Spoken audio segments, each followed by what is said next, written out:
Everyone, welcome to पवन वाग academy. Ankita here. आज के क्लास में हम लोग देखेंगे आपका चैप्टर नंबर 14 का आगे का पार्ट। तो ये जो चैप्टर है जो अभी हम लोग देख रहे हैं ये है some basics of organic chemistry. ठीक है, तो चलिए देखते हैं अपने इस चैप्टर का चैप्टर नंबर 14 का स्टैंडर्ड 11 का नेक्स्ट वाला पार्ट। तो लास्ट वाले क्लास में अगर आपको याद होगा तो मैंने आप लोगों को सबसे पहले समझाया था लास्ट वाले क्लास में कि मोनो सब्स्टिट्यूटेड बेंजीन क्या होता है, डाई सब्स्टिट्यूटेड बेंजीन क्या होता है, और इसी के साथ साथ मैंने आपको ये भी बताया था कि ट्राई सब्स्टिट्यूटेड बेंजीन क्या होता है।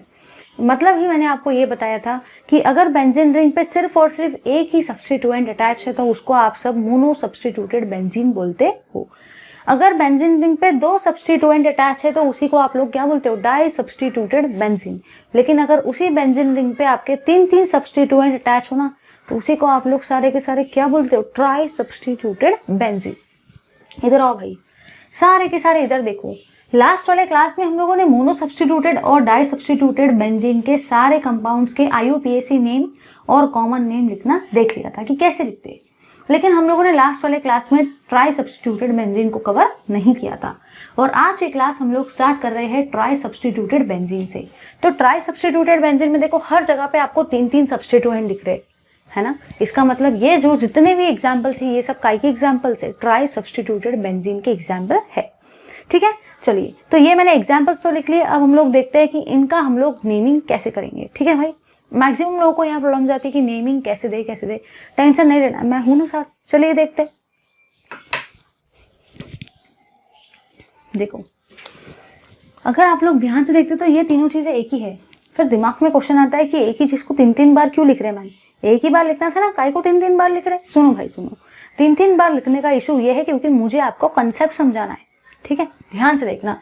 सबसे पहले मैं नंबरिंग यहाँ से स्टार्ट कर रही, 1। ध्यान से देखना, 1 2 3 4। सबसे पहले मैंने नंबरिंग यहाँ से स्टार्ट की, 1 2 3 4। ठीक है, अब मैं नंबरिंग ये वाले से स्टार्ट करूंगी। ध्यान से देखना, 1 2 3 4। और अब हम लोग जो नंबरिंग स्टार्ट करेंगे वो इससे स्टार्ट करेंगे, 1 2 3 4। ध्यान से देखो, आधे लोगों को कंफ्यूजन होगा चल क्या रहा है, कुछ समझ ही नहीं रहा। सुनो भाई, पहले हम लोगों ने इस वाले ब्रोमीन से नंबरिंग स्टार्ट की तो इस पे 1 आया, इस पे 2 आया, इस पे 3 आया और इस पे आपका 4 आया। फिर मैंने ये वाले ब्रोमीन से नंबरिंग स्टार्ट की, 1 2 3 4। ठीक है, फिर मैंने ये वाले ब्रोमीन से नंबरिंग स्टार्ट की, 1 2 3 4। मतलब आपका ये कंपाउंड तो एक ही है। अभी आपको नहीं पता कि कहाँ से आपको एग्जैक्टली नंबरिंग करना है, इसलिए मेरे को ये कंसेप्ट को आपको समझाना है। इसलिए मैंने 3 बार इस स्ट्रक्चर को ड्रॉ किया। पहले एक ब्रोमीन से नंबरिंग स्टार्ट की, फिर दूसरे ब्रोमीन से नंबरिंग स्टार्ट की और फिर तीसरे ब्रोमीन से नंबरिंग स्टार्ट की। अब दिमाग में क्वेश्चन जो आता है वो ये है कि मैम ठीक है, हमको इतना समझ गया कि आपने एक ही कंपाउंड को 3 बार लिखा। 3 बार इसलिए लिखा क्योंकि हमको कंसेप्ट समझे। ठीक है, ये हमको ये भी समझ गया। और हमको ये भी समझ गया कि एक बार आपने नंबरिंग की इस साइड से, सेकेंड टाइम नंबरिंग की इस साइड से और थर्ड टाइम नंबरिंग की इस साइड से। लेकिन आप हमको ये तो बताओ कि तीनों में से जो नंबरिंग है वो करेक्ट कौन सी है। फिर दिमाग में क्वेश्चन आता है, यार मैंने तो 3 स्ट्रक्चर ड्रॉ किए, तीनों साइड से नंबरिंग की, लेकिन मुझे तो यही नहीं पता कि नंबरिंग एक्चुअली मुझे करनी कहाँ से है। अरे भाई टेंशन नहीं लेने का, समझो अभी समझो। सारे के सारे इधर देखेंगे। यहाँ पे देखो कौन से नंबर पे ब्रोमीन आया, 1 पे आया, 3 पे आया और 4 पे आया। 1 पे आपका ब्रोमीन आया, 3 पे आया और 4 पे आया। ठीक है, यहाँ पे आपका ब्रोमीन कौन से नंबर पे आया।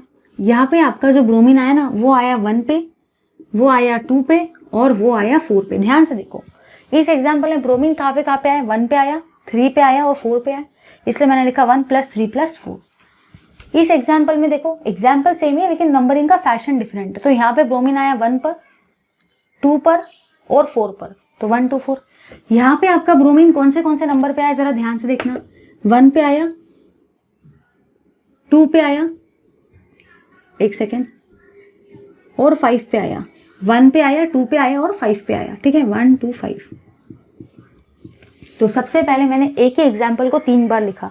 अब हर बार आपको 3 बार लिखने की जरूरत नहीं पड़ेगी, अभी मुझे कंसेप्ट समझाना है इसलिए मैंने 3 बार लिखा। सेकेंड पॉइंट, एक बार नंबरिंग फर्स्ट ये वाले ब्रोमीन से स्टार्ट की, सेकेंड टाइम नंबरिंग ये ब्रोमीन से स्टार्ट की और थर्ड टाइम नंबरिंग ये ब्रोमीन से स्टार्ट की।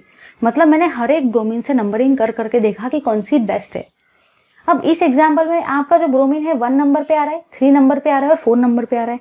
इसमें कहाँ पे आ रहा है, 1 पे, 2 पे और 4 पे, और इसमें कहाँ पे आ रहा है, 1 पे, 2 पे और 5 पे। ठीक है, चलो अब आगे बढ़ते हैं। 1 + 3 + 4 कितना होता है, जल्दी बता दो भाई। 8 होता है। इधर देखो 1 + 4 + 2 कितना होता है, 1 + 2 3, 3 + 4 7। यहाँ पे देखो 1 + 2 + 5 + 1, 5 + 2 कितना होता है 7, 7 + 1 8। अब जरा इधर ध्यान दो, मैं आपको हमेशा से बोलती हूँ कि हमेशा नंबरिंग उस साइड से करना जिस साइड से आपके फंक्शनल ग्रुप को छोटे से छोटा नंबर मिलना चाहिए। हमेशा नंबरिंग उस साइड से करना जिस साइड से आपके फंक्शनल ग्रुप को छोटे से छोटा नंबर मिलना चाहिए। ठीक है भाई, जरा इधर देखो, इस साइड में आपका नंबरिंग कितना आ रहा है, 8 आ रहा है। ठीक है, ध्यान से देखना, इस साइड में भी आपका 8 आ रहा है। छोटा नंबर कौन सा है, छोटा नंबर है आपका 7। तो आप नंबरिंग उस साइड से करेंगे जिस साइड से आपके फंक्शनल ग्रुप को छोटे से छोटा नंबर मिलना चाहिए। तो 7 नंबर कैसा है, छोटा, तो आपका नंबरिंग का ये वाला ऑर्डर कैसा है, सही, ये ऑर्डर है गलत, और ये भी ऑर्डर कैसा है भाई, गलत है। समझ गया, क्योंकि यहाँ पे आपका सम बड़ा आ रहा है जो कि एब्सोल्युटली गलत है। यहाँ पे भी आपका सम बड़ा आ रहा है तो गलत है, लेकिन यहाँ पे आपका सम कितना आ रहा है, छोटा, 7 नंबर आ रहा है ना। तो आप इसी साइड से नंबरिंग करेंगे, समझे या नहीं समझे, ऐसा होता है भाई ट्राई सब्स्टिट्यूटेड बेंजीन। ठीक है, चलो अब अपन लोग इसका नाम लिखेंगे कि इसका नाम क्या होगा। ध्यान से देखना, अगर आप लोग ध्यान से देखते हो तो आप लोग इसका नाम देखो कैसे देंगे। यहाँ पे आप लोगों ने ये देखा कि 1 पोजीशन पर ब्रोमीन है तो 1 लिखा, 1 के बाद में और कौन से पोजीशन पर ब्रोमीन है, 2 पर है तो 2 लिखा, और उसके बाद में कौन से पोजीशन पर ब्रोमीन है, 4 पे। तो आप लोगों ने यहाँ ये देखा कि आपके 1 नंबर पर ब्रोमीन है, 2 नंबर पर ब्रोमीन है और 4 नंबर पर ब्रोमीन है। तो मैंने क्या लिखा, 1 2 4। अब देखो भाई ब्रोमीन कितने हैं, एक ब्रोमीन, दूसरा ब्रोमीन, तीसरा ब्रोमीन, कितने ब्रोमीन है, 3। तो आप लोग क्या लिखेंगे, ट्राई ब्रोमो बेंजीन। याद रखना भाई, ट्राई ब्रोमो बेंजीन तो हर कोई बच्चा लिखेगा, लेकिन सभी बच्चों को ये नंबरिंग करते प्रॉपरली नहीं आएंगी। ट्राई ब्रोमो बेंजीन तो हर कोई लिखने वाला है, लेकिन नंबरिंग हर कोई सही तरीके से नहीं देगा। उसका रीज़न सुनो क्या है, कुछ लोग नंबरिंग आड़े टेढ़े तरीके से कर देंगे, कुछ लोग इधर से कर देंगे, लेकिन आपको हमेशा नंबरिंग उस साइड से करनी है जिस साइड से आपके फंक्शनल ग्रुप को छोटे से छोटा नंबर मिलना चाहिए। समझे या नहीं समझे, ये नंबर कैसा है, ये नंबर है आपका स्मॉलेस्ट नंबर, और स्मॉलेस्ट नंबर ही आपका हमेशा कैसे रहता है, करेक्ट रहता है। ठीक है, चलो अब अभी आप लोग इधर आ जाएंगे, समझ में आया ना सबको, यहाँ से नंबरिंग क्यों नहीं कर रहे, अब इधर आ जाओ। ये भी आपका एक ही एग्जाम्पल है, लेकिन मैंने इस एग्जाम्पल को क्या किया, 3 बार लिखा। अब कुछ लोग सोचेंगे मैंने इस एक ही एग्जाम्पल को 3 बार क्यों लिखा। अरे भाई सीधी सीधी बात, आपको मुझे कंसेप्ट समझाने का है, इसलिए तो मैंने एक एग्जाम्पल को कितने बार लिखा, 3 बार लिखा। चलिए समझते हैं इस बात को।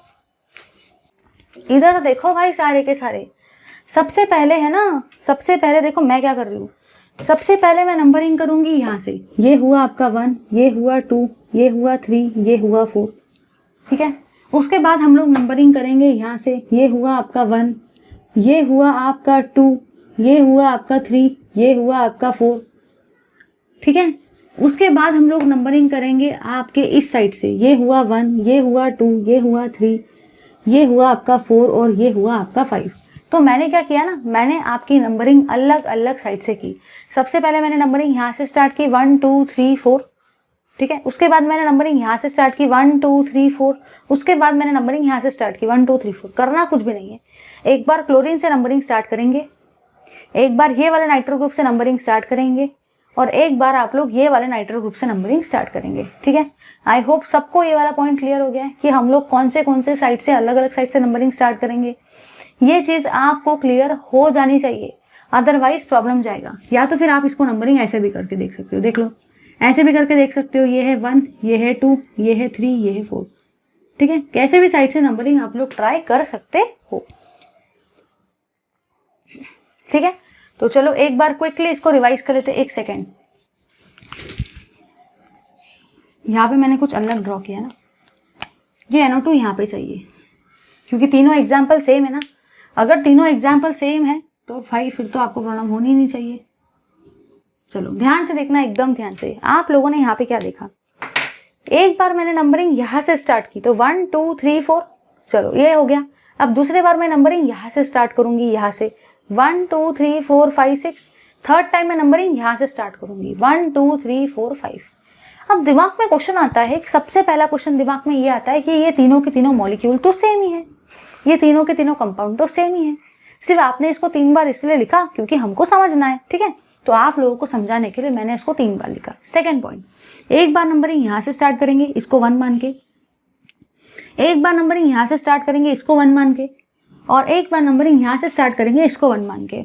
अब दिमाग में क्वेश्चन आता है, अरे भाई नंबरिंग तो 3 साइड से कर दी, आप हमको ये तो बताओ कि करेक्ट कौन सा है। अरे भाई नंबरिंग तो 3 साइड से कर दी, कंपाउंड भी एक है, लेकिन करेक्ट नंबर कौन सा है हमको तो समझ ही नहीं रहा। अरे भाई जरा इधर तो देखो, सारे के सारे ध्यान से देखना, ध्यान से। यहाँ पे आपका एक नंबर आ रहा है 1 पर, मतलब एक सब्स्टिट्यूएंट 1 पर आ रहा है, सेकेंड सब्स्टिट्यूएंट 2 पे आ रहा है, और थर्ड सब्स्टिट्यूएंट कहाँ पे आ रहा है, 4 पर आ रहा है। तो आप लोगों ने यहाँ ये देखा भाई कि आपका एक ग्रुप 1 पे आ रहा है तो 1, दूसरा ग्रुप 2 पे आ रहा है तो 2, और तीसरा ग्रुप 4 पे आ रहा है तो 4। 1 2 4, 1 पोजीशन 2 पोजीशन और 4 पोजीशन पर ही आपके ग्रुप्स है। इधर आ जाएंगे, यहाँ पे देखो आपके कौन से पोजीशन पर ग्रुप है, 1 पर है, 6 पर है और 3 पर है। 1 + 3 + 6, ध्यान से देखना। एक ग्रुप है आपके 1 पर, सेकेंड ग्रुप है आपके 3 पर, और नेक्स्ट ग्रुप है आपके 6 पर। तो 1 पर ग्रुप है, 3 पर ग्रुप है और 6 पर ग्रुप है। इधर आ जाएंगे भाई, यहाँ पे देखो कौन से पोजीशन पर आपका ग्रुप है। पहला ग्रुप है आपका 1 पर, सेकंड ग्रुप है आपका 4 पर, और थर्ड ग्रुप है आपका 5 पर। करना कुछ भी नहीं, इधर देखो, ग्रुप एक 1 पर है तो 1, एक 2 पर है तो 2, एक 4 पर है तो 4। इधर आ जाएंगे, एक 1 पर है तो 1, एक 3 पर है तो 3, और एक है आपके 6 पर, ठीक है, तो 6। इधर आ जाएंगे, एक है आपके 1 पर तो 1, एक है आपके 4 पर तो 4, और एक है आपके 5 पर, ठीक है। चलो आ जाएंगे इधर, 1 + 2 + 4 कितना होता है, 4 + 2 6, 6 + 1 7। इधर आ जाओ, यहाँ पे देखो कितना है, 6 + 3 9, 9 + 1 10। यहाँ पे देखो कितना आता है, 5 + 4 9, 9 + 1 10। तो आप लोग ही मुझे बता दो भाई, हम लोग हमेशा नंबरिंग कहाँ से करते हैं? हम लोग हमेशा नंबरिंग उस साइड से करते हैं जिस साइड से आपके फंक्शनल ग्रुप को छोटे से छोटा नंबर मिलता चाहिए, छोटे से छोटा नंबर मिलना चाहिए। इधर देखो भाई, छोटा नंबर कौन सा है, ये 10 और ये 10 तो बड़ा हो गया। ये 7 नंबर कैसा है, ये 7 नंबर है आपका स्मॉल, मतलब ही ये है आपके छोटा नंबर, ठीक है। ये कैसा नंबर है, छोटा नंबर। हमेशा नंबरिंग उस साइड से करनी चाहिए जिस साइड से आपके फंक्शनल ग्रुप को छोटे से छोटा नंबर मिलना चाहिए। तो ये नंबर छोटा है, मतलब ये नंबरिंग आपकी करेक्ट है, और ये दोनों नंबरिंग कैसी है, ये दोनों नंबरिंग है आपकी गलत। चलो नाम लिखेंगे, इसका नाम देखो क्या होगा। अब नंबरिंग तो ये वाली सही है क्योंकि ये आपका छोटा नंबर है, तो अपन इसी को देख के नंबरिंग करेंगे। ये दोनों को देख के अपन लोग नंबरिंग नहीं करेंगे क्योंकि यहाँ पे आपका बड़ा नंबर आ गया, और रूल क्या कहता है कि फंक्शनल ग्रुप को हमेशा छोटे से छोटा नंबर मिलना चाहिए, ठीक है। चलो इधर आ जाएंगे भाई, इधर देखो सभी लोग, ये है आपका 1 क्लोरो, क्योंकि 1 पोजीशन पर क्या है, 1 पोजीशन पर है क्लोरीन, तो 1 क्लोरो। देखो ध्यान से देखना, 2 4, ध्यान से देखो भाई, ध्यान से। 1 पोजीशन पर आपका क्लोरीन है तो मैंने क्या लिखा, 1 क्लोरो। अब सेकेंड पोजीशन पर और फोर्थ पोजीशन पर आपके कौन से ग्रुप है, नाइट्रो। सेकेंड और फोर्थ पर आपके नाइट्रो ग्रुप है, इसलिए मैंने क्या लिखा, 2 4। आगे बढ़ेंगे, ये दोनों के दोनों नाइट्रो ग्रुप कैसे है, सेम है ना। ये दोनों के दोनों नाइट्रो ग्रुप कैसे है, सेम है ना। तो हम लोग क्या लिखेंगे, डाई नाइट्रो। और ये क्या है, ये है आपका बेंजीन। समझे या नहीं समझे? 1 क्लोरो तो 1 क्लोरो, 2 4, 2 4 नाइट्रो कितने बार है, 2 बार, तो डाई नाइट्रो बेंजीन। कुछ लोग सोच रहे होंगे कि क्लोरो क्यों पहले लिखा, पहले नाइट्रो लिखना चाहिए। अरे भाई जरा इधर देखो, C फॉर कैट पहले आता है या N फॉर नेस्ट पहले आता है? ABCD में C फॉर कैट पहले आता है और N फॉर नेस्ट बाद में आता है ना। इसलिए आपने पहले क्लोरो लिखा, फिर आपने नाइट्रो लिखा। ये डाई को थोड़ी देखते कभी अल्फाबेटिकल में, समझे भाई। तो ट्राई सब्स्टिट्यूटेड बेंजीन का नेमिंग करना इतना भी आसान नहीं जितना आसान आप लोग समझते हो। करेंगे क्या, सबसे पहले नंबरिंग करके देखो, अगर नहीं जमता है तो प्रैक्टिस करो, एक ही मॉलिक्यूल को 3 बार लिखो, नंबरिंग करो हर साइड से नंबरिंग करो और देखो कौन सा सम सबसे छोटा आता है। जो सम सबसे छोटा आता है वो आपका एग्जैक्टली करेक्ट है, वो नंबरिंग को लेके ही आप लोग IUPAC नेम को लिखेंगे। लो जल्दी से इस पार्ट का स्क्रीनशॉट। चलिए भाई, अब हम लोग बढ़ते हैं अपने आगे के पार्ट की तरफ। अभी मैं और 2 एग्जाम्पल्स आप लोगों के लिए लाई हूँ, चलिए करते हैं ये दोनों एग्जाम्पल्स को। सबसे पहली चीज़ जो आप लोगों ने यहाँ पे देखी भाई वो ये है कि ये तीनों कंपाउंड कैसे सेम ही है। मतलब मैंने एक ही कंपाउंड को कितने बार लिखा है, 3 बार लिखा है। यहाँ पे भी मैंने एक ही कंपाउंड को 3 बार लिखा है, क्योंकि मुझे आपका कंसेप्ट कंप्लीटली क्लियर करना है, सो दैट आपको बिल्कुल भी प्रॉब्लम ना जाए, इसलिए मैंने ये चीज़ की है। ठीक है, चलिए अब हम लोग नंबरिंग स्टार्ट करेंगे। सबसे पहले मैं नंबरिंग स्टार्ट कर रही हूँ यहाँ से। ये हुआ 1, ये हुआ 2, ये हुआ 3, ये हुआ 4। मतलब एक बार मैंने नंबरिंग स्टार्ट की ये वाले ग्रुप से। ठीक है, अब हम लोग नंबरिंग स्टार्ट करेंगे ये वाले ग्रुप से। ये हुआ 1, ये हुआ 2, ये हुआ 3, 4 और 5। तो एक बार नंबरिंग ये वाले ग्रुप से स्टार्ट की, इसको 1 समझकर। सेकेंड टाइम नंबरिंग ये वाले ग्रुप से स्टार्ट की, इसको 1 समझकर। अब थर्ड टाइम नंबरिंग स्टार्ट करेंगे ये वाले ग्रुप से, इसको 1 समझकर। 1 2 3 4। ठीक है, अब दिमाग में जो क्वेश्चन आता है वो ये आता है कि ये नंबरिंग कैसे कर रहे हैं, हमको तो समझ में ही नहीं आ रहा। अरे भाई जरा इधर तो देखो, पहले मैंने एक ही कंपाउंड को 3 बार लिखा, ये चीज़ समझी या नहीं समझी। सेकेंड थिंग ये है कि एक बार मैंने नंबरिंग यहाँ से स्टार्ट की 1 2 3 4, एक बार ना मैंने नंबरिंग यहाँ से स्टार्ट की 1 2 3 4 5, और एक बार मैंने नंबरिंग यहाँ से स्टार्ट की 1 2 3 4।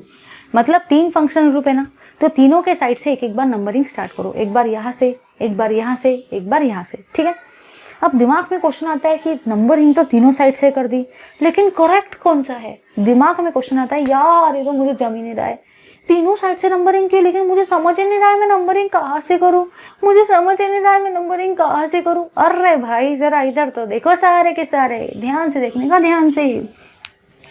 आप लोगों ने यहाँ ये देखा कि यहाँ पे आपके फंक्शनल ग्रुप कौन से पोजीशन पर है, ध्यान से देखो। 1 पर है, 3 पर है और 4 पर है। मतलब इस केस में आपके जो फंक्शनल ग्रुप है वो कौन से पोजीशन पर है, 1 पर है, 3 पर है और 4 पर है। तो 1 + 3 + 4।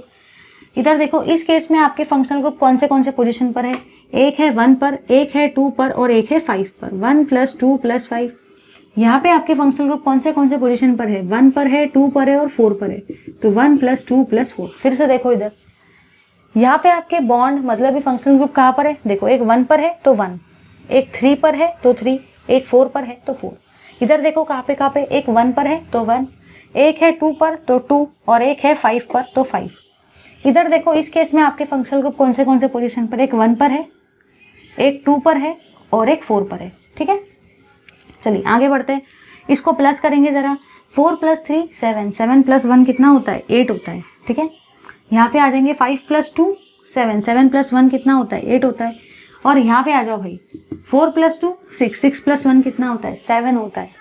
आप लोगों को याद है भाई, हमेशा नंबरिंग उस साइड से करना चाहिए जिस साइड से आपके फंक्शनल ग्रुप को छोटे से छोटा नंबर मिलना चाहिए, छोटे से छोटा नंबर मिलना चाहिए। समझे या नहीं समझे। इधर देखो भाई, 8 नंबर कैसा है, बड़ा है। ये भी 8 नंबर कैसा है, बड़ा है। लेकिन ये 7 नंबर कैसा है, छोटा है, छोटा। 7 नंबर कैसा है भाई, स्मॉल है, स्मॉल। छोटा नंबर है, छोटा नंबर। मतलब ही आप लोग नंबरिंग ऐसे करेंगे और ये दोनों साइड से आप लोग नंबरिंग नहीं करेंगे, क्योंकि जब आप ये तरीके से अगर नंबरिंग करते हो तो आपके फंक्शनल ग्रुप को बड़ा नंबर मिल रहा है ओवरऑल, जो कि गलत है। रूल क्या कहता है, छोटे से छोटा नंबर। इसलिए ये आपका करेक्ट है, क्योंकि यहाँ पे आपका सिर्फ और सिर्फ एकदम छोटा नंबर आ रहा है। ठीक है, चलो अब आप लोग इसको नेमिंग देंगे कि नेमिंग कैसे होगा। इधर देखेंगे भाई सभी लोग, नंबरिंग तो मुझे इसी को लेके करना है, इन दोनों को देख के तो नंबरिंग नहीं करेंगे, क्योंकि यहाँ पे बड़ा नंबर आ रहा है। ठीक है, चलो यहाँ पे आ जाएंगे। अगर आप लोग ध्यान से देखते हो तो यहाँ पे आपको सबको दिख रहा है 2 क्लोरो 4 नाइट्रो 1 मिथिल बेंजीन। ध्यान से देखना क्या होगा। सबसे पहले मैं लिखूंगी 2 क्लोरो। सबसे पहले मैंने क्या लिखा, थोड़ा इधर से लिखते, 2 क्लोरो। ठीक है, क्योंकि सेकंड पोजीशन पर है क्लोरो। सब समझा के देते, थोड़ा सा वेट करो।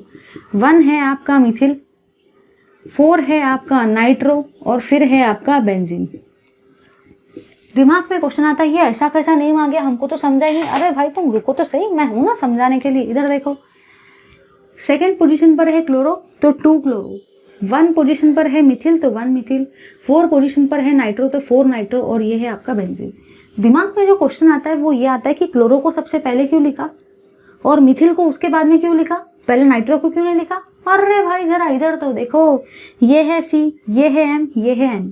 ABCD में सबसे पहले C फॉर कैट आता है, M फॉर मंकी आता है या N फॉर नेस्ट आता है। सबसे पहले क्या आता है ABCD में, सबसे पहले C फॉर कैट आता है, इसलिए पहले मैंने क्लोरो को लिखा। उसके बाद में ABCD में M फॉर मंकी पहले आता है या N फॉर नेस्ट पहले आता है। ABCD में M फॉर मंकी पहले आता है, इसलिए पहले मिथिल को लिखा और फिर आपने क्या लिखा, N को। तो ABCD में सबसे पहले कौन आ रहा है, C फॉर कैट, फिर क्या आता है M फॉर मंकी और उसके बाद में क्या आता है N फॉर नेस्ट या N फॉर नेट। तो याद रखना है आपको, अगर ABCD पूछा जाता है तो ABCD के हिसाब से इसको आंसर करना है। ऐसा नहीं कि पगले जैसे पहले N को लिख दिया। भाई ज़रा सोचो तो सही कि ABCD में M फॉर मंकी पहले आता है और N फॉर नेट या N फॉर नेस्ट बाद में आता है, इसीलिए तो पहले मिथिल को लिखा, बाद में नाइट्रो को लिखा। और C फॉर कैट तो सबसे पहले आता है, इसलिए पहले उसको लिखा। अब कुछ लोग सोचेंगे बेंजीन में B भी तो है। अरे भाई बताया था, याद करो, हमेशा अल्फ़ाबेटिकल ऑर्डर सब्स्टिट्यूएंट को देख के दिया जाता है, कभी पेरेंट कंपाउंड को देख के थोड़ी हम लोग ये देते हैं अल्फ़ाबेटिकल ऑर्डर। समझे या नहीं समझे, इधर आ जाएंगे। इधर देखो भाई, यहाँ पे भी आप लोगों ने क्या देखा, आप लोगों ने यहाँ ये देखा कि तीनों के तीनों कंपाउंड सेम ही है, सिर्फ उसको 3 बार लिखा है। क्यों, ताकि मैं आपको कॉन्सेप्ट एकदम बेस्ट वे में क्लियर कर सकूँ। अब क्या करेंगे, जो हमेशा करते हैं, अरे भाई नंबरिंग देंगे और क्या। जरूर देखो ध्यान से, यहाँ पे सारे के सारे सबसे पहले नंबरिंग देखो अपन कहाँ से देंगे, यहाँ से अपन नंबरिंग देंगे। ये हुआ 1, ये हुआ 2, ये हुआ 3, ये हुआ 4। मतलब पहले मैंने नंबरिंग यहाँ से स्टार्ट की। अब अपन लोग नंबरिंग यहाँ से स्टार्ट करेंगे। देखो कैसे देंगे, यहाँ से नंबरिंग देखो भाई कैसे देंगे। ये हुआ 1, ये हुआ 2, 3, 4, 5। अब अपन नंबरिंग यहाँ से स्टार्ट करेंगे, तो ये होगा आपका 1, ये होगा 2, ये होगा 3, ये होगा 4। कुछ लोग सोचेंगे अरे भाई ये नंबरिंग का चक्कर बड़ा मेरे दिमाग के बाहर जाता है। अरे भाई जरा टेंशन नहीं ले लो। इधर देखो, ये वाले कंपाउंड में आपको टोटल कितने फंक्शनल ग्रुप दिख रहे, 3 दिख रहे हैं, सभी में 3 दिख रहे हैं, ठीक है। फिर आपने क्या किया, एक बार नंबरिंग ये वाले फंक्शनल ग्रुप से स्टार्ट की, तो 1, 2, 3, 4, मतलब एक बार इससे स्टार्ट करेंगे। दूसरे बार नंबरिंग इससे स्टार्ट करो, 1, 2, 3, 4, 5। तीसरे बार नंबरिंग इससे स्टार्ट करो, 1, 2, 3, 4। मतलब 3 फंक्शनल ग्रुप है ना, तो तीनों के पास से एक एक बार स्टार्ट करो। पहले यहाँ से स्टार्ट करो, इसको 1 मान के, फिर इसको 1 मान के यहाँ से स्टार्ट करो, फिर इसको 1 मान के यहाँ से स्टार्ट करो। तो तीनों फंक्शनल ग्रुप को एक एक बार बारी बारी से 1 नंबर मान के नंबरिंग करो, ठीक है। चलो अब अपन लोग आगे बढ़ेंगे। आप लोगों ने आगे क्या देखा, आप लोगों ने यहाँ ये देखा कि यहाँ पे आपके फंक्शनल ग्रुप कौन से पोजीशन पर है, 1 पर है, 2 पर है और 4 पर है। इस केस में आपके जो फंक्शनल ग्रुप है ना वो 1 पर है, 2 पर है और 4 पर है, तो 1 + 2 + 4, ठीक है। इधर देखो, इस केस में आपके फंक्शनल ग्रुप कौन से पोजीशन पर है, 1 पर है, 2 पर है और 5 पर है, तो 1 + 2 + 5। इस केस में आपके फंक्शनल ग्रुप कौन से पोजीशन पर है, 1 प्लस है, 3 पर है और 4 पर है। देखो कैसे, यहाँ पे आपको 1 दिख रहा है तो ये 1, फिर 2 पे भी है तो 2 और 4 पर है तो 4। यहाँ पे आ जाओ, यहाँ पे देखो कहाँ पे 1 पर है, 2 पर है और 5 पर है। इसमें देखो कहाँ पे है, 1 पर है, 3 पर है और 4 पर है, ठीक है। मतलब आपके फंक्शनल ग्रुप अलग अलग पोजीशन पर थे। जो पोजीशन पर आपके फंक्शनल ग्रुप है पहले वो पोजीशन पे मैंने डॉट लगाया और फिर उसको लिखा ताकि सो दैट आपको प्रॉब्लम ना हो। इधर देखो, 4 + 2 6, 6 + 1 कितना होता है, 7। इधर आ जाओ, 5 + 2 7, 7 + 1 8। इधर आ जाओ, 4 + 3 7, 7 + 1 8। तो अब आप ही बता दो भाई, हम लोग हमेशा नंबरिंग कहाँ से करते हैं, हमेशा नंबरिंग उस साइड से करो जिस साइड से आपके फंक्शनल ग्रुप को छोटे से छोटा नंबर मिलना चाहिए, छोटे से छोटा नंबर मिलना चाहिए। अब देखो भाई, तीनों में सबसे छोटा नंबर कौन सा है, तीनों में 7 जो है ना वो आपका स्मॉल नंबर है, मतलब ही वो आपका छोटा नंबर है। और ये तो भाई 8 नंबर है, ये तो बड़ा नंबर हो गया, इसको अपन देखेंगे क्या, नहीं। तो आप ये दोनों के हिसाब से नंबरिंग नहीं करेंगे क्योंकि यहाँ पे आपको बड़ा नंबर मिल रहा है, लेकिन इस केस में आपको यहाँ छोटे से छोटा नंबर मिल रहा है, ये आपका स्मॉल नंबर है, इसलिए आप लोग नंबरिंग ऐसे ही करेंगे। तो आप लोग इसको देख के करेंगे भाई नंबरिंग, इन दोनों को देख के नंबरिंग नहीं करेंगे क्योंकि यहाँ पे बड़ा नंबर आ रहा है और रूल कहता है छोटा नंबर। चलो भाई, अब इसको नेम देंगे, नामकरण करते हैं अब। चलो इसका ध्यान से देखना, सेकंड पोजीशन पर है आपका क्लोरो, तो मैं यहाँ पे क्या लिखूंगी, 2 क्लोरो। 4 पोजीशन पर है मिथिल, तो मैं इसको लिखूंगी 4 मिथिल। और आप लोगों को याद होना चाहिए कि अगर कभी भी बेंजीन रिंग पे आपका OCH3 ग्रुप अटैच होता है तो मैंने आपको लास्ट टू लास्ट वाले क्लास में एक लिस्ट लिखा के दी थी, उसको क्या बोलते हैं? एनिजोल बोलते हैं। तो इसका नाम क्या रहेगा? इसका नाम रहेगा भाई आपका एनिजोल। ठीक है, तो बस क्या याद रखेंगे कि आपके सेकंड पोजीशन पर है क्लोरो तो 2 क्लोरो, 4 पोजीशन पर है मिथिल तो 4 मिथिल, और ये पूरा का पूरा क्या होता है? एनिजोल। जब भी बेंजीन रिंग पे OCH3 ग्रुप अटैच होता है तो उसको अपन लोग क्या बोलते हैं? उसको अपन लोग बोलते हैं एनिजोल। ठीक है, अब दिमाग में क्वेश्चन ये आता है कि आपने पहले क्लोरो को क्यों लिखा? मेरी मर्जी, पहले मैं मिथिल को लिखूंगा। कुछ लोग बोलेंगे अरे भाई जरा इधर देखो, ABCD में C फॉर कैट पहले आता है या M फॉर मंकी पहले आता है? ABCD में C फॉर कैट पहले आता है, M फॉर मंकी बाद में आता है, इसलिए क्लोरो पहले आया और मिथिल आपका बाद में आया। ठीक है, I hope this examples are very much sufficient to get understanding of all the concept which is involved in naming of tri-substituted benzene type of compounds. I hope सभी को ये एकदम बेस्ट वे में क्लियर हो गया है। तो चलिए let's stop here guys with this tri-substituted benzene compounds and moving on to the next concept जो कि है आपका आइसोमेरिज्म। चलिए देखते हैं आइसोमेरिज्म को। चलिए भाई, अभी हम लोग पढ़ रहे हैं कि आइसोमेरिज्म क्या होता है। तो चलिए गाइस, ज़्यादा टाइम वेस्ट किए बिना डिस्कस करते हैं अपने आइसोमेरिज्म को और आइसोमेरिज्म के क्लासिफिकेशन को। चलिए देखते हैं सबसे पहले आइसोमेरिज्म को। सबसे पहले हम लोग जो डिस्कस कर रहे हैं ना वो है आपका आइसोमेरिज्म। ठीक है, हम लोग क्या डिस्कस कर रहे हैं? आइसोमेरिज्म। मैं थोड़ा छोटे हैंडराइटिंग में लिख रही हूँ क्योंकि मुझे पूरा चार्ट समझा के आपको इसी पार्ट पे क्लियर करवाना है। ठीक है, तो चलिए देखते हैं आइसोमेरिज्म को। सबसे पहले एक बार मैं लिखती हूँ फिर मैं आपको समझा के देती हूँ। ठीक है, तो आइसोमेरिज्म का मतलब देखो क्या होता है। आइसोमेरिज्म का मतलब होता है two or more compounds having same molecular formula, two or more compounds having same molecular formula are called as isomers, मतलब दो या दो से ज़्यादा कंपाउंड जिनको सेम मॉलिक्यूलर फॉर्मूला होता है उनको हम लोग आइसोमर्स बोलते हैं। And the phenomena is called as isomerism,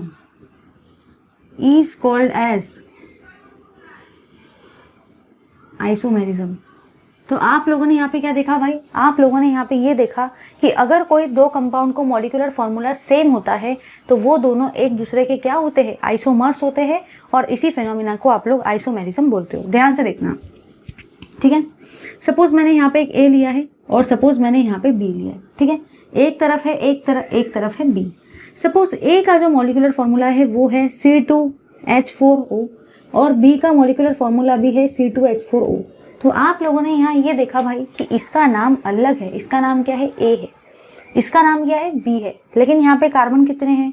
दोनों तरफ 2 है। यहाँ पे हाइड्रोजन कितने हैं? दोनों तरफ 4 है। यहाँ पे आपके ऑक्सीजन कितने हैं? दोनों तरफ 1 है। तो जितने कार्बन यहाँ है उतने ही कार्बन यहाँ है, जितने हाइड्रोजन यहाँ है उतने ही हाइड्रोजन यहाँ है, जितने ऑक्सीजन यहाँ है उतने ही ऑक्सीजन आपके यहाँ है। तो दोनों तरफ आप लोगों ने यहाँ ये ऑब्जर्व किया कि आपका मॉलिक्यूलर फॉर्मूला कैसा है? सेम है। तो ये दोनों कंपाउंड एक दूसरे के क्या हुए? आइसोमर्स। तो अगर आपका मॉलिक्यूलर फॉर्मूला सेम रहता है तो वो दोनों कंपाउंड एक दूसरे के आइसोमर्स होते हैं, और उस फिनोमिना को आप लोग क्या बोलते हो? आइसोमेरिज्म। आई होप सबको ये पॉइंट क्लियर हो गया। चलिए मूव करते हैं आगे के पार्ट की तरफ। एग्जाम्पल्स दे के मैं आपको समझाने वाली हूँ, लेकिन स्पेस हमको ज़्यादा लगेगा। अब जो भी आपके आइसोमेरिज्म है ना, मतलब जो भी आपके आइसोमर्स होते हैं ना, उसमें टोटल 2 टाइप होते हैं। उसमें आपका पहला टाइप होता है स्ट्रक्चरल आइसोमेरिज्म, पहला टाइप होता है आपका स्ट्रक्चरल आइसोमेरिज्म, और सेकंड टाइप होता है आपका स्टीरियो आइसोमर। सेकंड टाइप क्या होता है? सेकंड टाइप होता है भाई आपका स्टीरियो आइसोमेरिज्म। तो पहला टाइप होता है स्ट्रक्चरल आइसोमेरिज्म और सेकंड टाइप क्या होता है? सेकंड टाइप होता है आपका स्टीरियो आइसोमेरिज्म। चलिए एक बार हम लोग इसके डेफिनेशन को लिखते हैं, फिर समझते हैं कि ये चीज़ क्या है। तो सबसे पहले मैं लिख रही हूँ स्ट्रक्चरल आइसोमेरिज्म को। 2 or more compounds having same molecular formula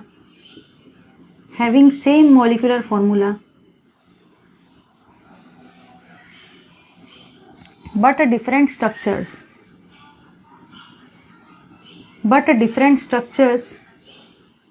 एक बार मैं लिख लेती हूँ। are called as structural isomers, are called as structural isomers, and the phenomena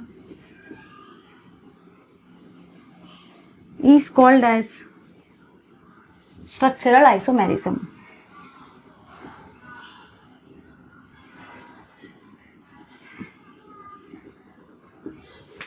चलिए भाई, ठीक है, आई होप सबको ये पॉइंट क्लियर हो गया है। चलिए समझते हैं इस चीज को कि यहाँ पे क्या लिखा है।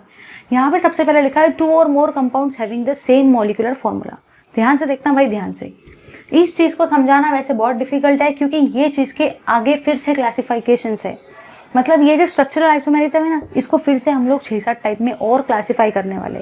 तो एक तरीके से मैं ये स्ट्रक्चरल आइसोमेरिज्म को एक्सप्लेन कर ही नहीं सकती हूँ, क्योंकि इसके फिर से और 6-7 टाइप है, तो वो सब में अलग अलग चीज़ें आ रही है। तो आपको बस फिलहाल के लिए इतना याद रखना है कि ऐसे कंपाउंड जिनका मॉलिक्यूलर फॉर्मूला सेम होता है लेकिन उनके स्ट्रक्चर्स कैसे होते हैं, उनके स्ट्रक्चर्स डिफरेंट होते हैं, तो आप ऐसे कंपाउंड्स को क्या बोलते हो, स्ट्रक्चरल आइसोमर्स। तो ऐसे कंपाउंड जिनका मॉलिक्यूलर फॉर्मूला तो सेम है लेकिन उनके स्ट्रक्चर कैसे, डिफरेंट। अब दिमाग में क्वेश्चन आता है कि इतना किसको याद रहेगा कि स्ट्रक्चर डिफरेंट थे या मॉलिक्यूलर फॉर्मूला। अरे भाई जरा इधर देखो, सारे के सारे शर्माओ मत, सारे के सारे बस इधर देखो। इसका नाम क्या है भाई, इसका नाम ही है स्ट्रक्चरल आइसोमेरिज्म। लोग बोलते हैं ना, जैसे नाम वैसे काम, जैसे लोगों के नाम रहते हैं ना वैसे ही उनके काम रहते। इसका नाम ही है स्ट्रक्चरल आइसोमेरिज्म, नाम ही है भाई स्ट्रक्चरल आइसोमेरिज्म। अब नाम के अंदर में ही स्ट्रक्चर आ रहा है, मतलब मॉलिक्यूलर फॉर्मूला तो सेम रहेगा लेकिन आपके जो स्ट्रक्चर है ना, आपके जो स्ट्रक्चर है ना वो कैसे रहेंगे, डिफरेंट। तो अगर नाम है स्ट्रक्चरल आइसोमेरिज्म तो नाम के अंदर में ही आ रहा है स्ट्रक्चरल, मतलब जैसे नाम वैसे काम।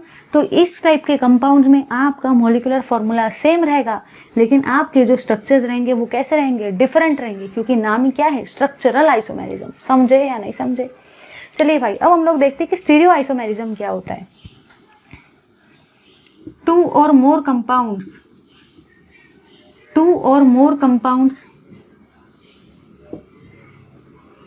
having same structure or having same structural formula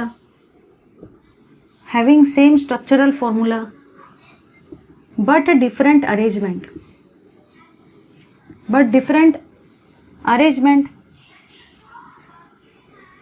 of atom in 3-dimensional space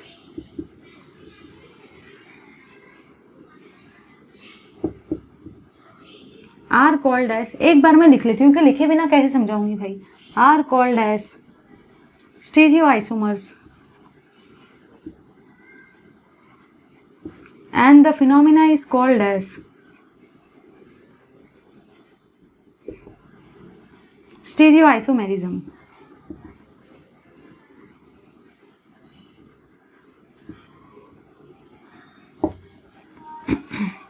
ठीक है भाई, चलिए अब देखते हैं हम लोग स्टीरियो आइसोमर को, कि स्टीरियो आइसोमर मतलब क्या होता है। तो स्टीरियो आइसोमर का मतलब वो होता है ऐसे कंपाउंड जिनका स्ट्रक्चरल फॉर्मूला तो सेम रहता है, स्ट्रक्चरल फॉर्मूला आपका सेम रहता है, लेकिन स्टीरियो का मतलब पता है क्या होता है? स्टीरियो का मतलब ही होता है आपका 3-डायमेंशनल अरेंजमेंट। तो यहाँ पे इसका नाम ही है स्टीरियो आइसोमर, जैसे नाम वैसे काम। तो यहाँ पे भले आपका स्ट्रक्चरल फॉर्मूला सेम है लेकिन जो भी आपका अरेंजमेंट है ना एटम का, वो कैसा है, वो डिफरेंट है। तो आपको बस इतना ही याद रखना है कि ऐसे कंपाउंड जिनका मॉलिक्यूलर फॉर्मूला सेम होता है, आप लोग सारे के सारे उसको आइसोमर बोलते हो, और उस फिनोमिना को आप लोग क्या बोलेंगे, आइसोमेरिज्म। अब आइसोमेरिज्म के 2 मेजर टाइप्स है। पहला टाइप है आपका स्ट्रक्चरल आइसोमेरिज्म और सेकंड टाइप है आपका स्टीरियो आइसोमेरिज्म। स्ट्रक्चरल आइसोमेरिज्म का मतलब वो होता है जब 2 और 2 से ज़्यादा कंपाउंड जिनको मॉलिक्यूलर फॉर्मूला तो सेम है लेकिन उसका नाम ही क्या है, स्ट्रक्चरल आइसोमेरिज्म। जैसे नाम वैसे काम, उसका नाम ही है स्ट्रक्चरल आइसोमेरिज्म। भले उसका मॉलिक्यूलर फॉर्मूला सेम है लेकिन उसका स्ट्रक्चर कैसे रहेगा, डिफरेंट रहेगा। क्यों? क्योंकि नाम ही है ना स्ट्रक्चरल आइसोमेरिज्म। ठीक है भाई, इधर आओ सारे के सारे। यहाँ पे इसका नाम क्या है, स्टीरियो आइसोमेरिज्म। क्या नाम है, स्टीरियो आइसोमेरिज्म। यहाँ पे आपका स्ट्रक्चरल फॉर्मूला कैसा है, सेम है। इस केस में आपका स्ट्रक्चरल फॉर्मूला सेम है लेकिन स्टीरियो का मतलब क्या होता है, 3-डायमेंशनल अरेंजमेंट। इसका नाम ही है स्टीरियो आइसोमेरिज्म। नाम ही है स्टीरियो आइसोमेरिज्म, नाम के अंदर में ही स्टीरियो आ रहा है। स्टीरियो का मतलब ही क्या होता है? 3 डायमेंशनल अरेंजमेंट। तो यहाँ पे आपका अरेंजमेंट जो है एटम का 3 डायमेंशनल स्पेस में वो कैसा है? डिफरेंट। तो स्ट्रक्चरल आइसोमेरिज्म में मॉलिक्यूलर फॉर्मूला सेम लेकिन स्ट्रक्चर डिफरेंट। स्टीरियो में स्ट्रक्चर सेम लेकिन 3 dimensional arrangement of atom different. ठीक है, चलिए आगे पढ़ते हैं हम लोग स्ट्रक्चरल आइसोमेरिज्म के टाइप्स को। थोड़ा मैं छोटा छोटा लिख रही हूँ, इसका स्क्रीनशॉट ले लेना, उसको जूम करके लिखना, क्योंकि अगर मैंने बड़ा लिखा तो पूरा चार्ट एक इसमें नहीं आ पाएगा, और पूरा चार्ट अगर एक इसमें नहीं आएगा तो फिर वो पढ़ाना पागलपंती है। क्योंकि सिस्टमैटिकली अगर मुझे पढ़ाना है तो उसके लिए बस एक ही रूल है भाई कि पूरा का पूरा चार्ट एक ही इस पे आना चाहिए, विद डेफिनेशन विद एग्जाम्पल। अभी मैंने ये दोनों पार्ट के एग्जाम्पल नहीं लिए क्योंकि यहाँ पे एग्जाम्पल पढ़ के गलत हो जाएगा। जब तक इसका क्लासिफिकेशन नहीं देखेंगे तो एग्जाम्पल पढ़ के यूजलेस रहेगा। ठीक है, चलिए देखते हैं इसके टाइप्स को। इसका जो आपका पहला टाइप है वो है आपका चेन आइसोमेरिज्म। चेन आइसोमेरिज्म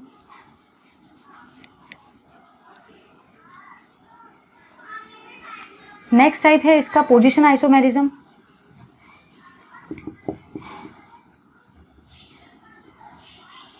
उसके बाद में नेक्स्ट टाइप है आपका फंक्शनल ग्रुप आइसोमेरिज्म।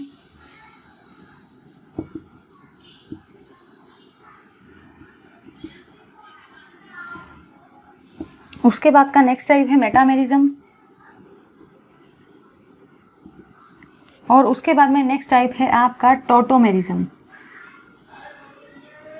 ठीक है भाई, तो इस तरीके से आपके टोटल 5 टाइप्स होते हैं स्ट्रक्चरल आइसोमेरिज्म के।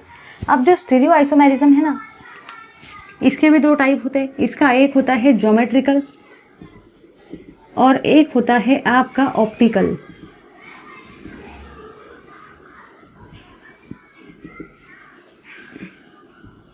तो मैंने यहाँ ये जाना भाई कि आपके स्टीरियो आइसोमर्स के 2 टाइप है, ज्योमेट्रिकल और optical isomerism.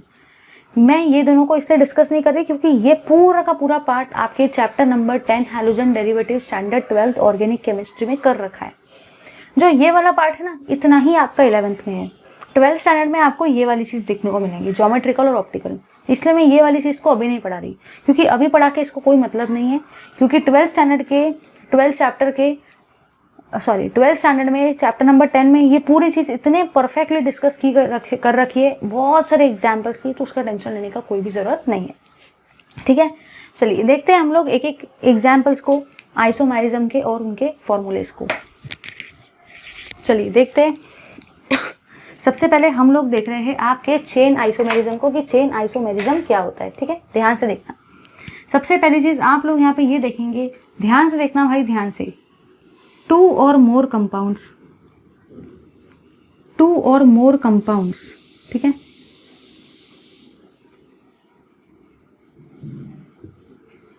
Two or more compounds having same molecular formula,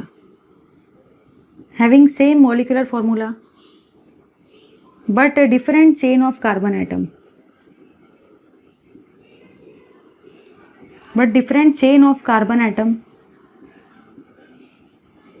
are called as chain isomers। ठीक है, ध्यान से सुनना भाई, ध्यान से। सबसे पहली चीज आप लोगों ने यहाँ पे ये देखा कि इसका नाम ही है चेन आइसोमेरिज्म। जैसे लोगों के नाम रहते हैं वैसे ही उनके काम रहते हैं। इसका नाम ही है चेन आइसोमेरिज्म, मतलब भली 2 या 2 से ज़्यादा कंपाउंड का आपका मॉलिक्यूलर फॉर्मूला सेम रहेगा, लेकिन उनकी चेन कैसी रहेगी? डिफरेंट रहेगी। क्यों चेन डिफरेंट रहेगी? कुछ लोग सोचेंगे मुझे कैसे याद रहेगा कि चेन आइसोमेरिज्म में चेन ही डिफरेंट रहेगी, हमको कैसे याद रहेगा? ये इतने सारे डेफिनेशन भर के आप पढ़ा रहे, हमको कैसे याद रहेगा? अरे भाई अभी बताया था। ऐसे मत करो सारे के सारे। जैसे लोगों के नाम रहते हैं वैसे उनके काम रहते, जैसे लोगों के नाम रहते वैसे उनके काम रहते। इसका नाम ही है चेन आइसोमेरिज्म। क्या नाम है? चेन। मतलब यहाँ पे आपकी चेन ऑफ कार्बन एटम कैसी रहेगी? डिफरेंट। तो यहाँ पे क्या होता है भाई? यहाँ पे रहता है different chain of carbon atom, उसी को आप लोग क्या बोलते हो? Chain isomer. And the phenomena is called as chain isomerism. And the phenomena is called as chain isomerism. ठीक है, तो जब 2 या 2 से कम ज़्यादा कंपाउंड को मॉलिक्यूलर फॉर्मूला सेम है लेकिन उनका चेन कैसा है, डिफरेंट है, अगर उनका चेन डिफरेंट आ जाए तो ऐसे आइसोमर्स को आप लोग क्या बोलते हो, चेन आइसोमेरिज्म। चलिए अब हम लोग इसके एग्जाम्पल को देखते हैं, ध्यान से देखेंगे भाई, सभी लोग ध्यान से देखेंगे। सबसे पहला एग्जाम्पल देखो मैं क्या ले रही हूँ, 1 2 3 4।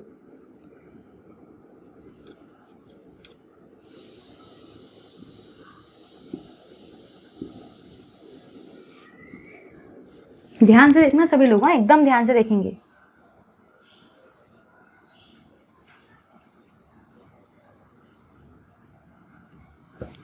एकदम ध्यान से देखना।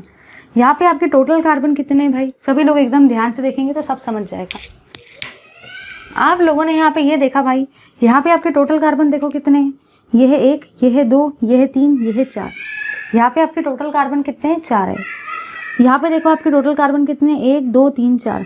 तो दोनों एग्जाम्पल अगर आप लोग ध्यान से देखते हो तो आप लोगों ने दोनों एग्जाम्पल में ये ऑब्जर्व किया कि इस तरफ भी आपके 4 कार्बन हैं और इस तरफ भी आपके 4 ही कार्बन हैं। तो दोनों केसेस में, दोनों एग्जाम्पल में आपका मॉलिक्यूलर फॉर्मूला कैसा है, सेम है, क्योंकि नंबर ऑफ कार्बन एटम और नंबर ऑफ हाइड्रोजन एटम दोनों के दोनों केसेस में आपके सेम है।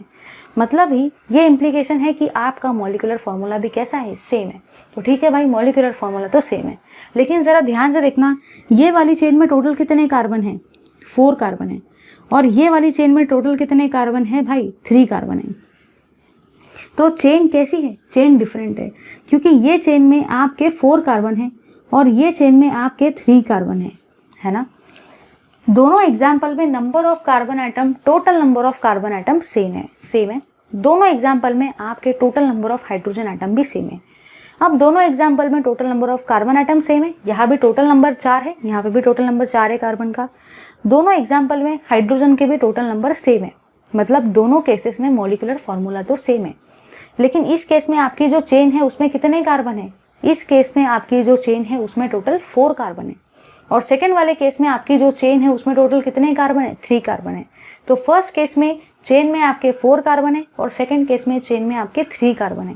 तो कार्बन की चेन कैसी है, डिफरेंट है। कार्बन की चेन कैसी है, डिफरेंट। कार्बन की चेन कैसी है, different.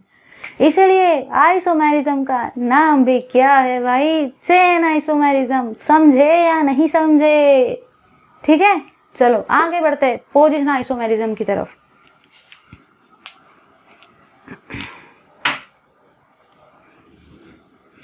To or more compound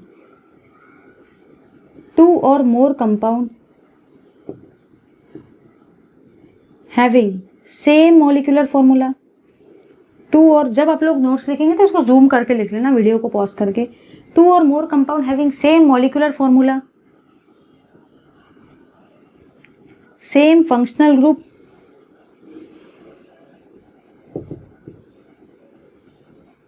but a different position of functional group.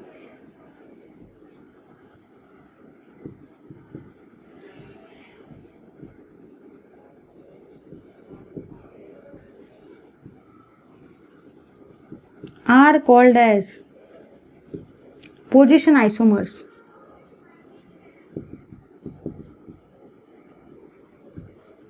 ठीक है भाई, जरा ध्यान से देखेंगे। यहाँ पे देखो भाई, आप लोगों ने क्या देखा, आप लोगों ने यहाँ पे जो देखा वो ये है कि इसका नाम ही है पोजीशन आइसोमर्स। जैसे लोगों के नाम रहते हैं ना, वैसे ही उनके काम रहते हैं भाई। इधर देखो सभी लोग, जब 2 या 2 से ज़्यादा कंपाउंड का, अगर आपका 2 या 2 से ज़्यादा कंपाउंड का, अगर आपका, ध्यान से देखना भाई, अगर आपका मॉलिक्यूलर फॉर्मूला कैसा है, सेम है, आपका फंक्शनल ग्रुप भी कैसा है, सेम है, लेकिन डिफरेंट क्या है, डिफरेंट जो है ना वो है आपका पोजीशन ऑफ फंक्शनल ग्रुप।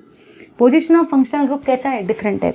तो पोजीशन आइसोमेरिज्म में आपने यहाँ ये देखा कि नाम के अंदर में ही क्या आ रहा है, नाम के अंदर में ही आ रहा है पोजीशन।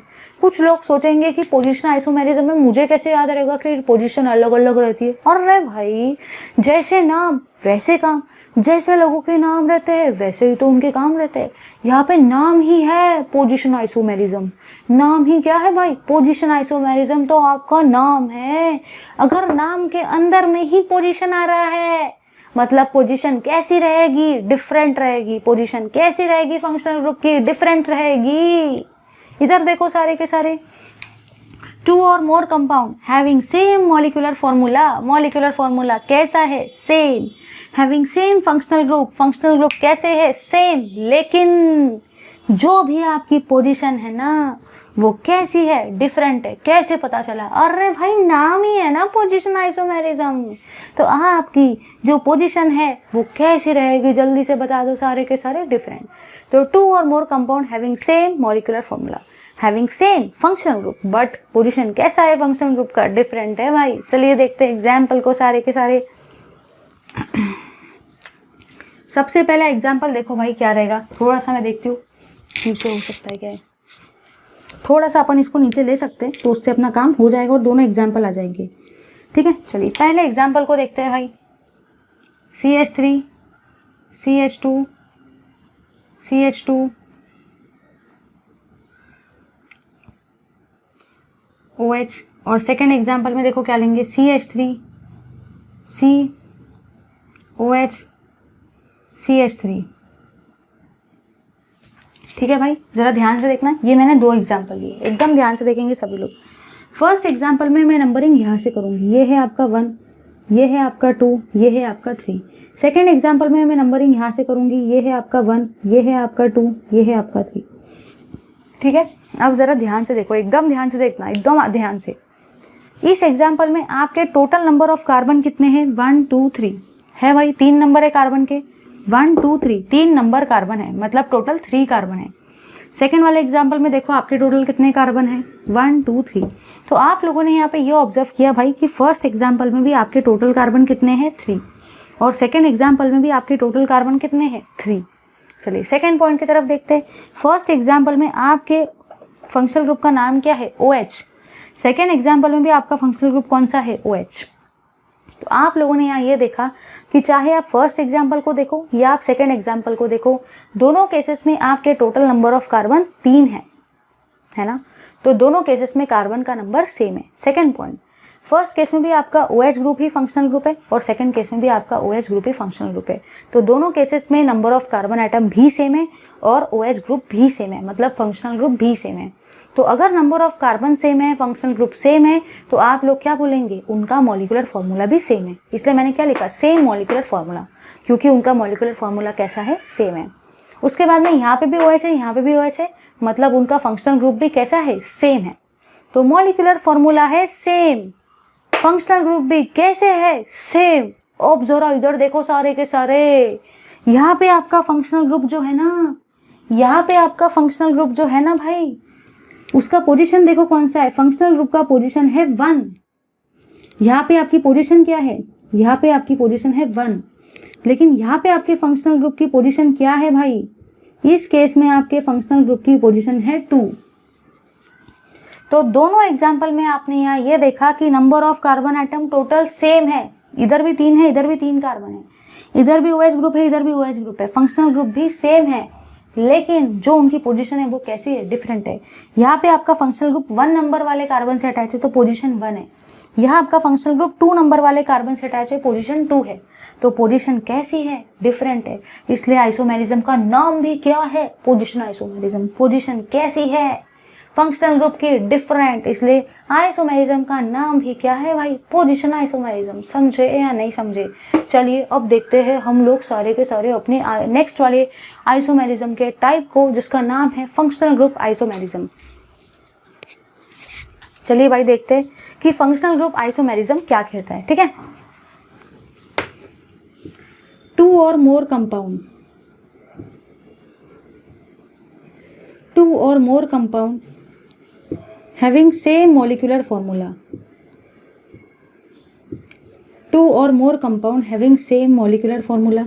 ठीक है, same functional group, 2 or more compound having same molecular formula, same functional group, एक second, 2 or more compound having same molecular formula तो उनका सेम है बट डिफरेंट फंक्शनल ग्रुप ही डिफरेंट है. डिफरेंट फंक्शनल ग्रुप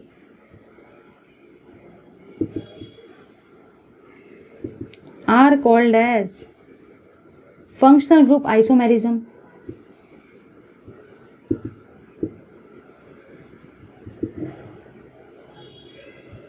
ठीक है भाई.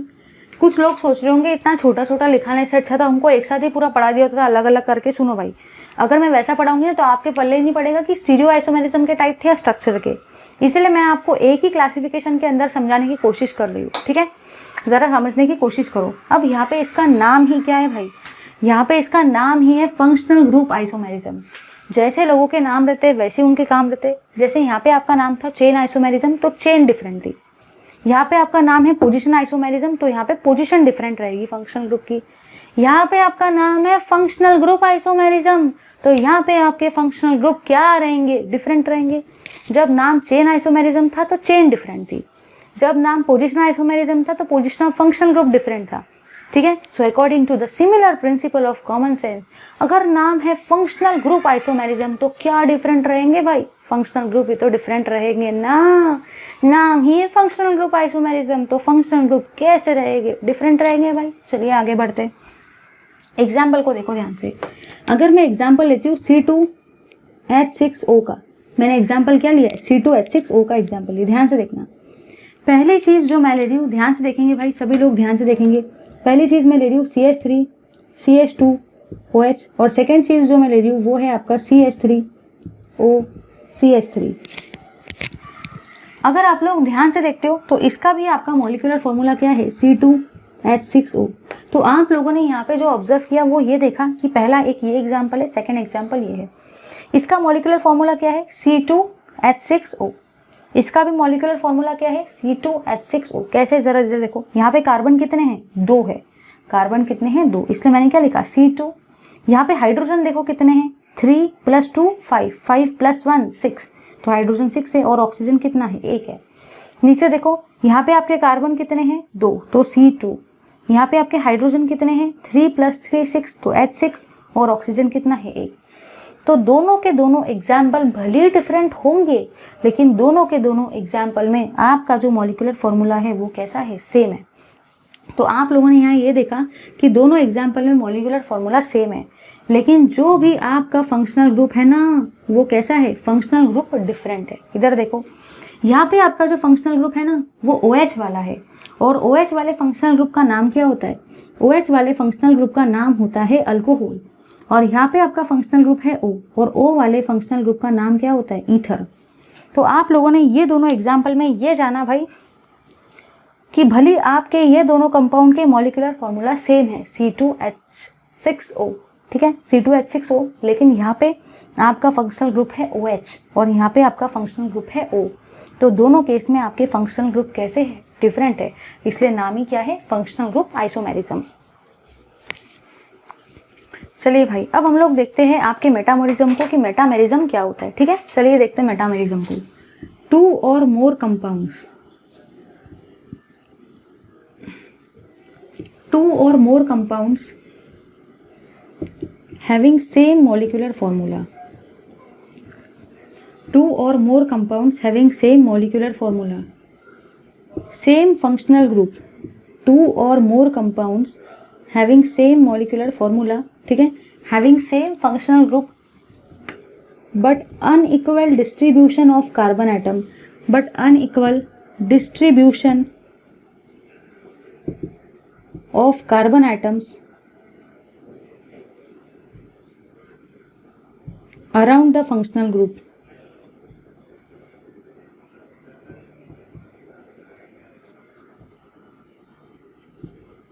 Are called as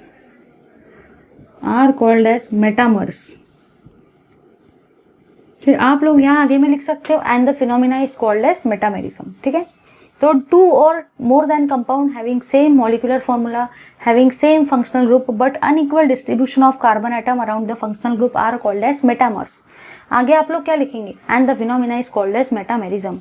दिमाग में सबसे पहला क्वेश्चन जो आता है ना वो ये आता है कि ये तो आपने लिख दिया लेकिन हमको समझा के तो दो, ये तो बुक में भी लिखा है। सिर्फ वो बात अलग है कि आपने थोड़ा इजी बना के उसको लिखा दिया, हमको समझा के तो दो। अरे भाई ऐसी कोई चीज़ आज तक गई है कि जो मैंने आपको नहीं समझाया? अभी तो पिक्चर पूरी हुई नहीं है। देखो सारे के सारे यहाँ पे ध्यान से देखेंगे, यहाँ पे आपका मॉलिक्यूलर फॉर्मूला कैसा है, सेम। यहाँ पे आपका फंक्शनल ग्रुप कैसा है, सेम। लेकिन यहाँ पे आपका भले ही आपका मॉलिक्यूलर फॉर्मूला यहाँ पे सेम है, भले यहाँ पे फंक्शनल ग्रुप भी आपका सेम है, लेकिन यहाँ पे क्या डिफरेंट है, unequal distribution of carbon atom around the functional group. Functional group के आजू बाजू में कार्बन एटम का डिस्ट्रीब्यूशन कैसा है, डिफरेंट है। ठीक है, तो मेटामर्स में आपका मॉलिक्यूलर फॉर्मूला सेम है, आपका फंक्शनल ग्रुप सेम है, लेकिन आपका distribution of carbon atom around the functional group कैसा है, डिफरेंट है। चलिए देखते हैं उस पार्ट को। ध्यान से देखना भाई, सभी लोग ध्यान से देखेंगे।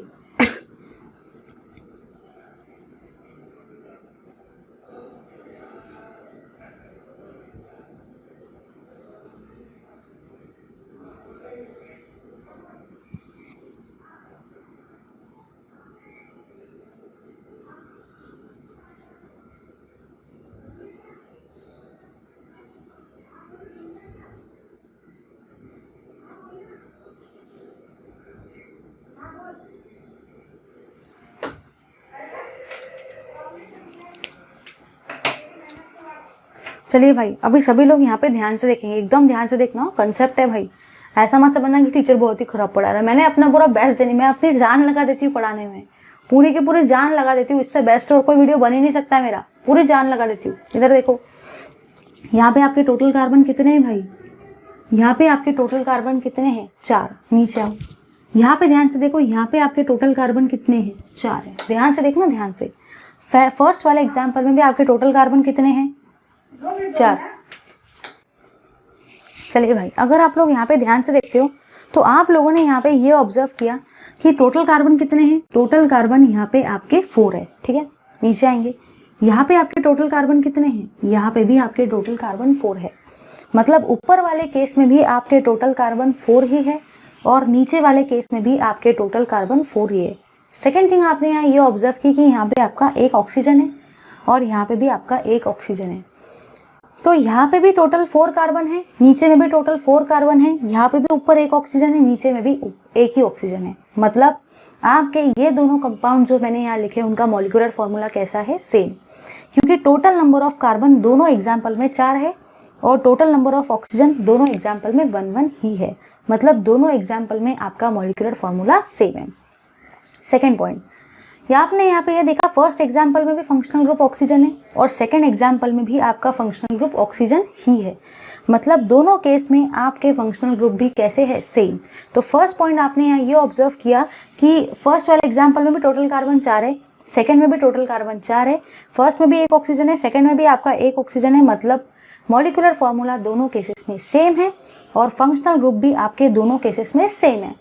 अब जरा ध्यान से देखो, आप लोगों ने यहाँ क्या देखा, आप लोगों ने यहाँ पे ये देखा भाई कि यहाँ पे आपके ऑक्सीजन के बाजू में कितने कार्बन है, 2 कार्बन है। कितने कार्बन है भाई, 2।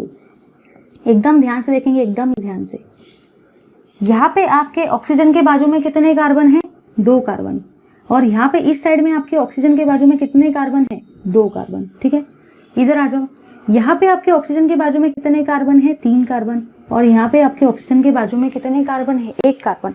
तो आपने यहाँ ये ऑब्जर्व किया भाई कि total number of carbon atom दोनों एग्जाम्पल में सेम है, total number of oxygen atom दोनों एग्जाम्पल में सेम है। तो दोनों एग्जाम्पल का मॉलिक्यूलर फॉर्मूला भी आपका सेम है। इस एग्जाम्पल में भी आपका ऑक्सीजन ही फंक्शनल ग्रुप है, सेकेंड एग्जाम्पल में भी आपका ऑक्सीजन ही फंक्शनल ग्रुप है। तो दोनों एग्जाम्पल में आपके फंक्शनल ग्रुप भी कैसे है, सेम। तीसरी चीज आपने जो यहाँ पे ऑब्जर्व की वो ये है, ध्यान से देखना, यहाँ पे आपके ऑक्सीजन के बाजू में कितने कार्बन है, 2। यहाँ पे आपके ऑक्सीजन के बाजू में कितने कार्बन है, 2। तो 2 इस एग्जाम्पल में आपने ये देखा कि ऑक्सीजन के बाजू में कार्बन एटम एक तरफ है 2, दूसरी तरफ है 2।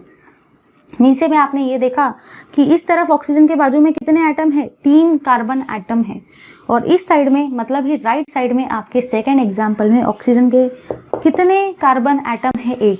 तो यहाँ पे 2 है, यहाँ पे 2 है, यहाँ पे 3 है, यहाँ पे 1 है। 2 + 2 भी 4 ही होता है और 3 + 1 भी 4 ही होता है। ध्यान से देखना भाई, 2 + 2 भी 4 ही होता है और 3 + 1 भी आपका 4 ही होता है, लेकिन अरेंजमेंट कैसा है, डिफरेंट है। यहाँ पे इस साइड में 2 है, इस साइड में 2 है, और यहाँ पे एक साइड में 3 है, एक साइड में 1 है। Molecular formula same, functional group same, total number of carbon same, लेकिन डिस्ट्रीब्यूशन कैसा है, अनइक्वल। इधर 2 है, इधर 2 है, और नीचे में कैसा है, एक तरफ 3, एक तरफ 1। 2 + 2 भी 4 ही होता है और 3 + 1 भी 4 ही होता है, लेकिन अरेंजमेंट कैसा है, डिफरेंट है ना। जो भी अनइक्वल डिस्ट्रीब्यूशन हो रहा है ना कार्बन आइटम का, तो उसको आप लोग क्या बोलेंगे, मेटामेरिज्म। चलिए देखते हैं टॉटोमेरिज्म को कि टॉटोमेरिज्म क्या होता है। 2 or more compounds or molecules, 2 or more compounds or molecules which are interconverting, 2 or more compounds or molecules which are interconverting and exist in rapid equilibrium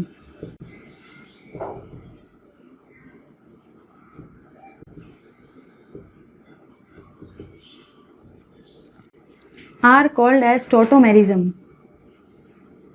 are called as tautomers and the phenomena is called as tautomerism। ठीक है, तो 2 या 2 से ज़्यादा compound, ठीक है, जो inter convertible होते हैं, जो एक दूसरे के साथ रैपिड इक्विलिब्रियम में होते हैं, उसको हम लोग टॉटोमर्स बोलते हैं, और उस फिनोमिना को क्या बोलेंगे, टॉटोमेरिज्म। चलिए एक एग्जाम्पल को देख लो इसके।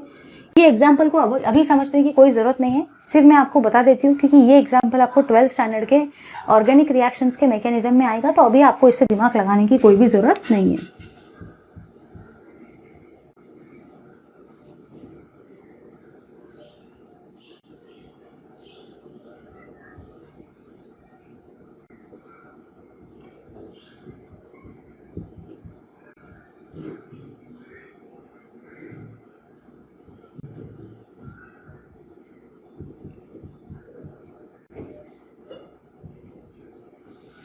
ठीक है भाई, जरा ध्यान से देखेंगे, सभी लोग इसको ध्यान से देखेंगे। आप लोगों ने यहाँ पे ये देखा कि यहाँ पे आपको कीटोन फंक्शनल ग्रुप दिख रहा है, यहाँ पे आपको C double bond O functional group दिख रहा है, और C डबल बॉन्ड O का मतलब ही क्या होता है, कीटोन फंक्शनल ग्रुप। लेकिन हम लोग उसको क्या लिखते हैं, कीटो।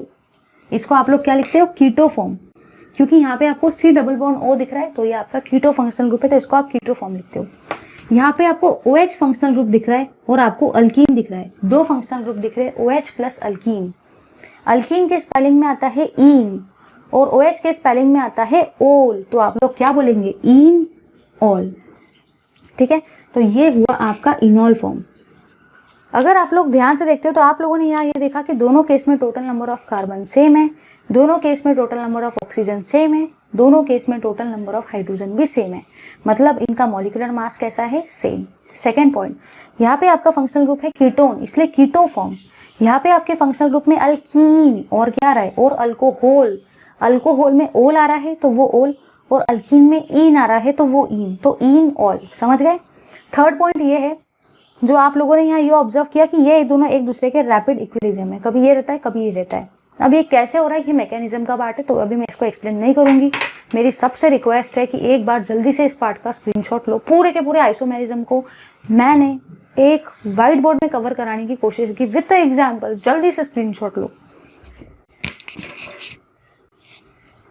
Okay guys, let's stop here. Thank you very much for watching this video.